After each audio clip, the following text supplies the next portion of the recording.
Hi, happy Saturday.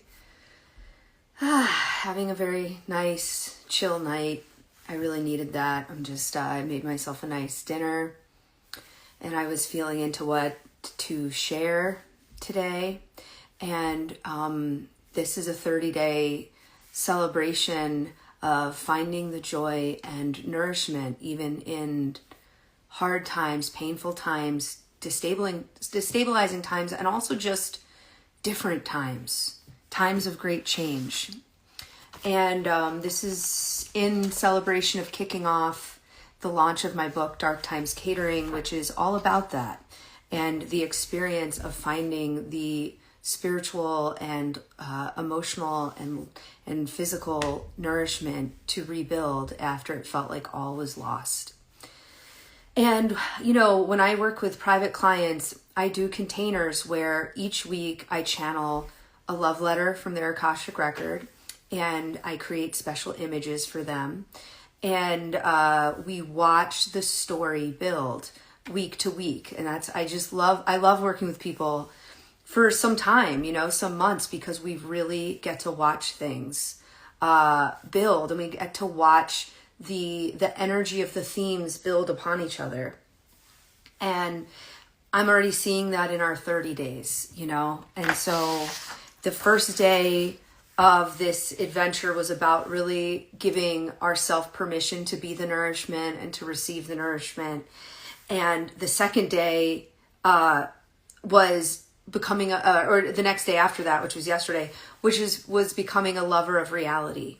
And really allowing even the most chaotic, out of preference time or slow times or times that we have a lot of judgment about, really allowing them to be right or true, because truly, when we look back at our life, the details always add up. We understand why things have to be the way they are. I shared yesterday, and it's in the book, how I wouldn't have had this final beautiful 2 weeks with my brother, moving him into his place, not knowing that he was going to pass away a few weeks later. And I only got that time with him because everything was crazy. My house had just gotten condemned. They found all this mold. I had to emergency evacuate. Everything felt very chaotic and out of control. And I had a lot of judgment about that. And I had a lot of judgment of what I needed to have together before I could travel or visit him. And thank God, right? I had this beautiful final visit with him. So that was an example I gave yesterday.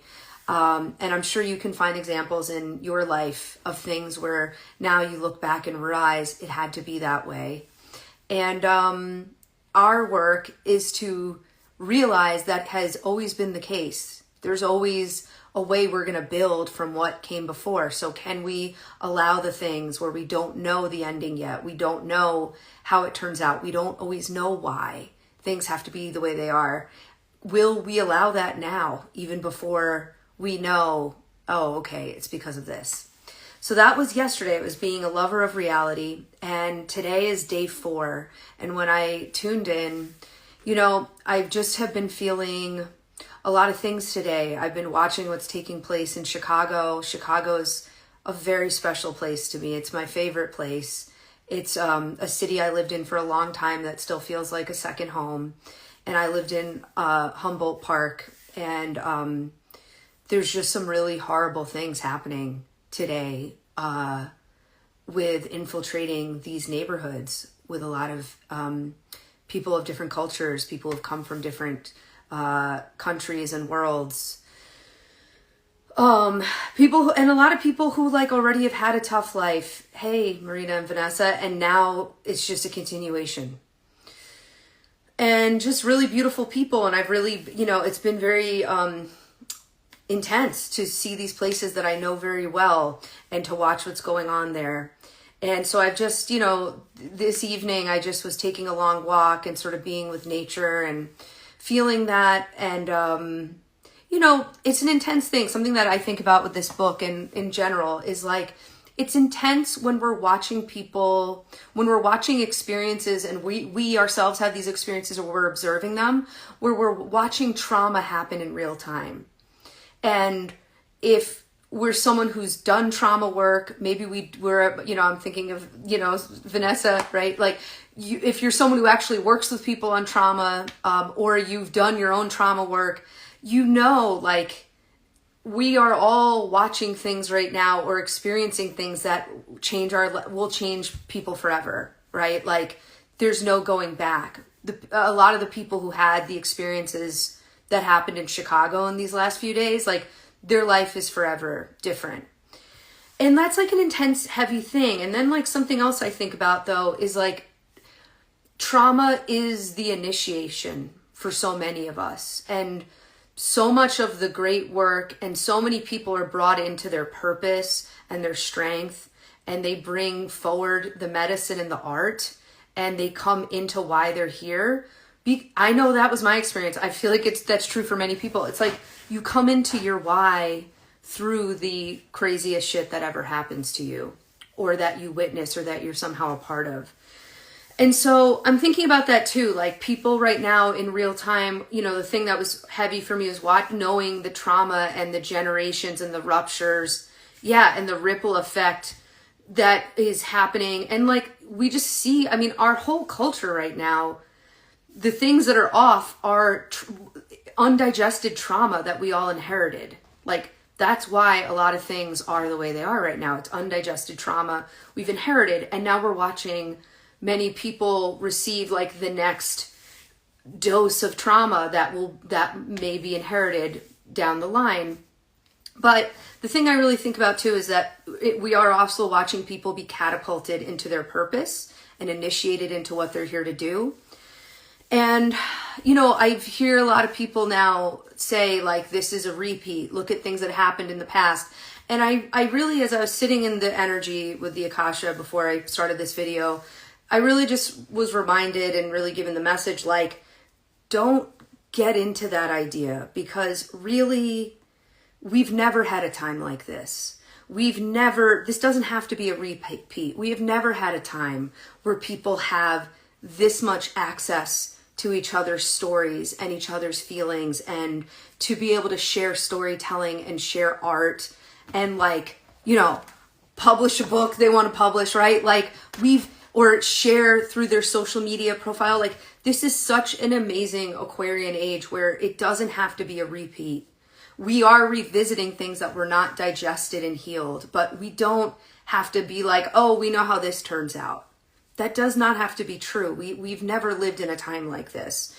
And so it can be very disheartening when it feels like we are watching so much dehumanization, but we actually really have an opportunity to connect to our own humanity and other people's humanity more than ever before. So that's kind of the transmission that was coming through as I was thinking about this before I came on. And when I tuned in with the Akasha, like, okay, what are we here to share today? What's the frequency from the book we're here to share today? And also this theme is about, how to find nourishment and beauty and joy, in crazy times. So, this was the sort of day where I was thinking about that and looking at that. And it's like, yeah, there is still a teaching that wants to come through about how to find that. And so I just know that, I took a couple notes. Well, wait, there's no more notes. I thought I still had some. I just know in the hardest times of my experience, the scariest things, the most shocking things, we don't want to put pressure on ourselves to have to like find the beauty or find the moving moment or see the divinity of the moment. And there's some things that are so ugly in the moment that's very hard to do. And also like your animal body needs to like just go into survival sometimes. And sometimes in that survival, that can't be the thing you're thinking about. But I will just say, and I wonder if you'd agree with me, that like when you are in these experiences, there is always beauty. There is something beautiful in the environment you could find. There are angels in the moment. You will be moved by something that's happening. You will see something that stays with you and becomes part of your heart. And that is just true. That is a truth I really will back. That has been my experience, and I've witnessed that for many people. And I've, just over almost 20 years of sitting with people and talking about their life, it's like, I've just heard a lot of things and a lot of hard things and a lot of like, how could that have been allowed? And yet they were able to find threads of that helped them create art and initiate them into things. And so the question really is like, okay, if that's true, if there's a way to find beauty and be moved and see the good people in the moment, see find the connection in the moment, it's like how to do that. And the message I'm really feeling here is we are able to do that when we are connected with what is actually ours to do. So we will be initiated, we will come into our purpose, we will be able to find the art and the beauty of the circumstance, we will be able to be moved and touched in a really deep way. And that, of course, will give us the sustenance to keep moving through, because there's just things in life. And we're definitely an experience here in America where the only way out is through. But I don't know of anything really hard where the only way out, it's not that. Like most things that are really hard and truly transformational, the only way out is through. And so when we are actually focused on the thing that is ours to do, we will be able to find that. And right now, we're living in a time where our attention will be super scattered. It's like there is a war for our attention. Nothing has, it's our attention and our energy and our intention has always been valuable, but like we actually live in an economy, like for the first time in the world, like we actually live in an economy that is actually completely based on that now. And the thing about being super scattered and feeling pressured to partake in every single thing that's going on is like we don't have nervous systems that have yet been designed to hold this many things at once.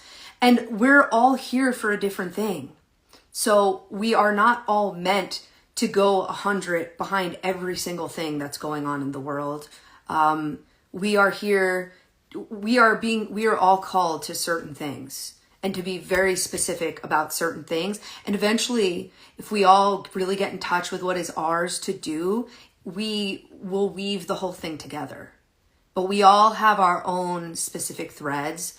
And if we really get in touch with that, then we stop numbing out and we stop not looking at the thing that's ours. We stop being victimized by the thing that is ours. We stop trying to outrun the things that are ours. And we allow those who are meant to be part of the other things that we think we should be part of or we feel pressure to be part of. We let the people who that is their work come forward. And then we go to our work and then eventually we all come together. So yeah, that is the message from the Akasha and from the book today's. What is yours to do?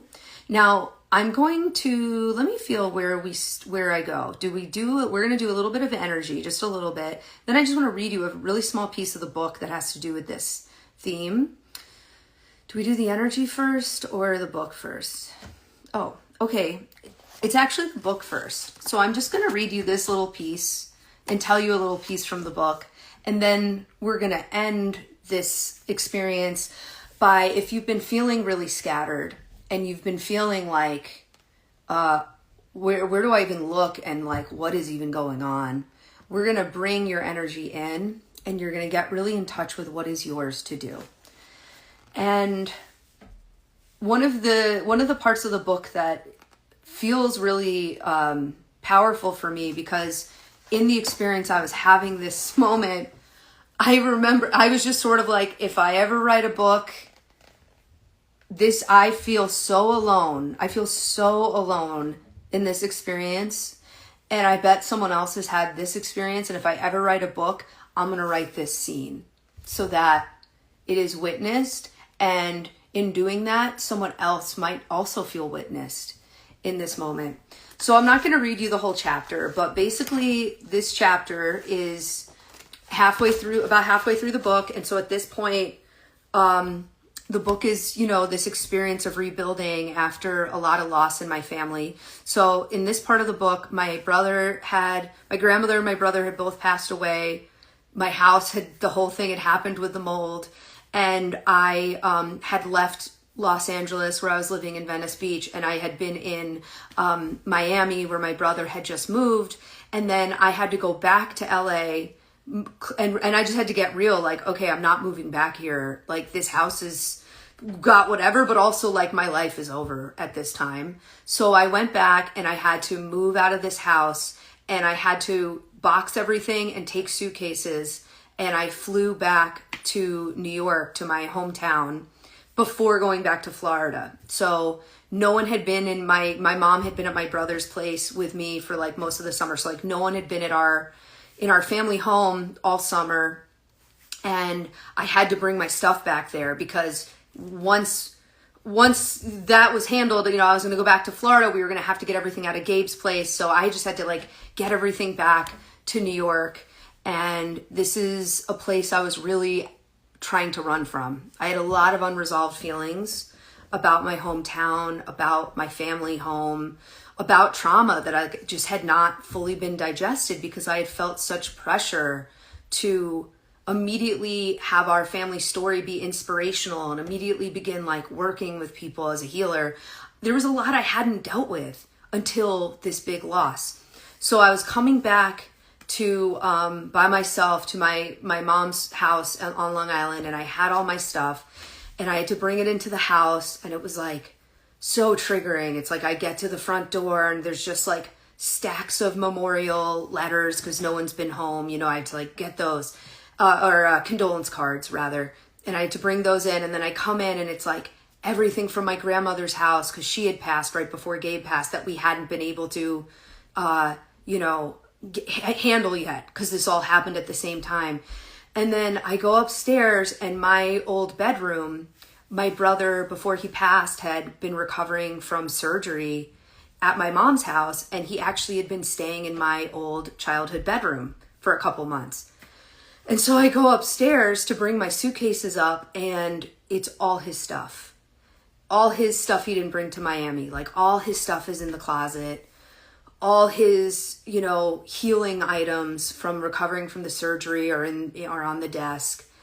And I just was so triggered, but it was like, okay, I'm going to have to stay in this room, right? Like, I have to move back in. And so I had to clear out the closet of like all his beautiful suits. He had like all these beautiful tailored suits and, you know, just like all his special things. And it was all still very surreal. This is actually I actually happen to be wearing his Knicks shirt because he loved Patrick Ewing. And it just felt so crazy and surreal. I was like by myself, and I'm like I have to take everything out of the closet so that I can put my stuff in. It was just like the worst. I felt so alone. I didn't know who to call. So then I'm like, okay, I'm trying to like, I don't want this to be mine to do alone. So I'm like, who can I call? How can I offload some of this? And I just couldn't think of like anyone to call, even though there's actually many people in my life. I couldn't think of anyone to call. And I remember I was just thinking like, wow, what sort of life is this? If I've been this professional healer for so many years, I have a phone full of people that supposedly would know how to help with this type of circumstance. Something that happens when you have a tragic sort of loss like this is some people do begin to exit. So like some people I would have thought I would have called, I was already realizing like we're probably not going to be part of this anymore. And I felt so like, wow, I can't believe this. I can't believe I'm here by myself. Like I just really went all the way in. And yeah, I'll actually read you this piece. It was like, I'm alone and trapped in this house that triggers me, in a bedroom I hate, throwing Gabe's suits into a bin. It's like I'm in a movie, except no one else will ever see or feel this moment, and I just can't believe I have to do this alone. And so like, that's what I was feeling in that moment. And I started to cry. And then as I started to just drop into this moment, the present moment, which that was the present moment. And what we're working on right yesterday is like just becoming, if you can't be a lover of reality, just deciding this is right because it's what's happening, right? So as I dropped into it, this is the final part, so I'm just going to read that. So 10 minutes later, I had no strength left to cry, but what came next was sober clarity. There would be other times to call people who would pick up, moments where my pain would be witnessed and held by others. But this time would not be one of them, and that's why I couldn't feel who to call. This was my bedroom. This was my closet. This was my brother. As excruciating as it was, the simple fact of that crystallized this scene into a memory that went beyond the agony into the truth. We can't be rescued from the suffering that's ours to experience. Nobody else was meant to be there because this was mine to do. It was my heart that was meant to break, and maybe one day my strength and power to own. So that's the end of that chapter. And maybe just dropping in with yourself here. Maybe you've had that feeling of, I can't believe I'm experiencing this. I can't believe this is happening to my community or to my family or to myself, to my neighborhood.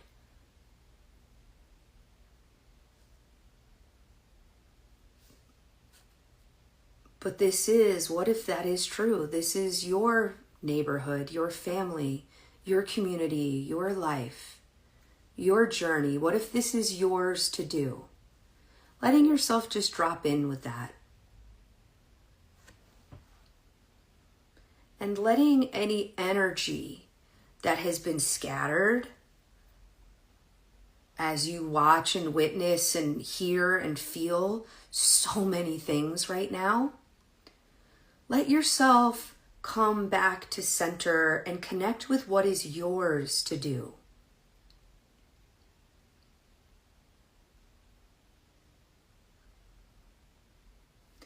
We're going to take a few more breaths that way. Just inhaling in, exhaling out, clearing and releasing anything that is not yours to work with at this time. As you breathe in, bringing all of your energy back, coming back into your heart and connecting with what is yours to do. Your heart, your version of, it's my heart that's meant to be part of this. It's my life that is in this moment meant to be impacted. It's my journey, it's my calling, it's my purpose. This is mine to do. I'm going to focus here. There's so much going on. I'm going to bring my energy in. I'm going to focus here on where my heart is being called to work. This is mine to do. Coming into that center point.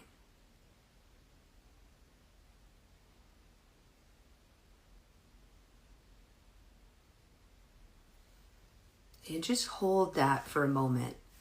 Let yourself feel strong and sturdy and centered. Let yourself clear and release the distractions so that you're just with your work to do. What is yours to feel? What is yours to stand up for? What is yours to speak up for? We all have something to take on right now. Like we can see that. What is yours? You don't have to take on anything that's not yours. But what is yours? Just bringing in the energy.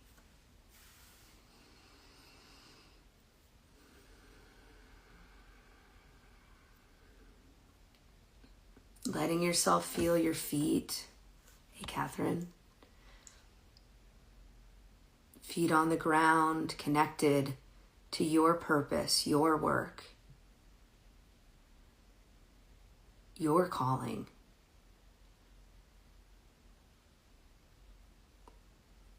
Where you will be catapulted and initiated.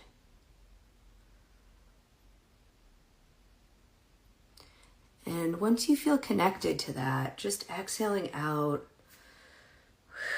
letting your shoulders clear and release the things that are not yours at this time.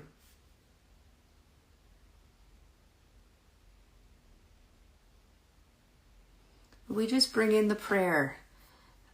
May everyone connect to their work, their soul work.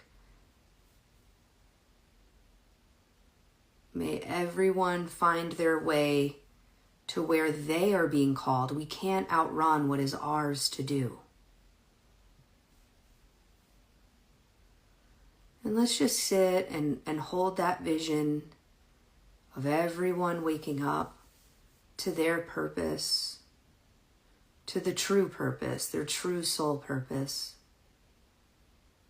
and stepping into the role, even if it's hard,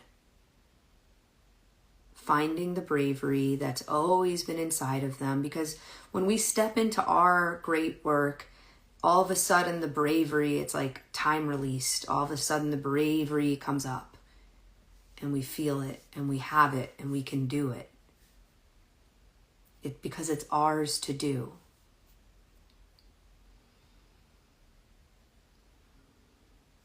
And as we hold that vision, may every person find the love, the connection, the beauty. May every person find the art they will create from this. Will every person find the nourishment that will allow them to do what is theirs. May every person have the nourishment so that they can do their work in this massive transformation that is taking place, that involves all of us, that we are all part of. May you find the special people, the special situation, the pocket of breathing room and space and support. May you feel connected to your own higher self, to the greater energy that walks with you so that you can do what is yours to do. In the places where, like I say in the book, it's your heart that maybe is meant to break, but it's also your power and strength to own. And you will receive the nourishment of being in your purpose. A very important type of nourishment. Truly being of service in the reason you're here. And so just letting that come in, letting that land in your heart. Letting that ground at your pelvis and the base of your spine. Let the shoulders relax. And let the face relax.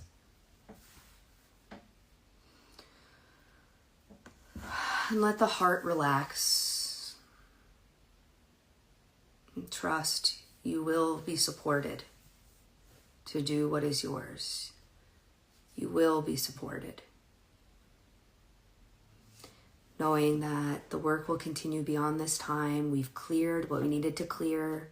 We've received what we needed to receive. I send gratitude to the guides and guardians of the Akasha. I send gratitude to the energy of this book. I send gratitude to everyone who's part of this and this technology. And I send gratitude to everyone who is doing what is theirs to do. Okay. Thank you for joining me, live or recorded. This is part of a 30-day experience we're having for Dark Times Catering, where we find the nourishment and the joy and what we need to carry us through these times.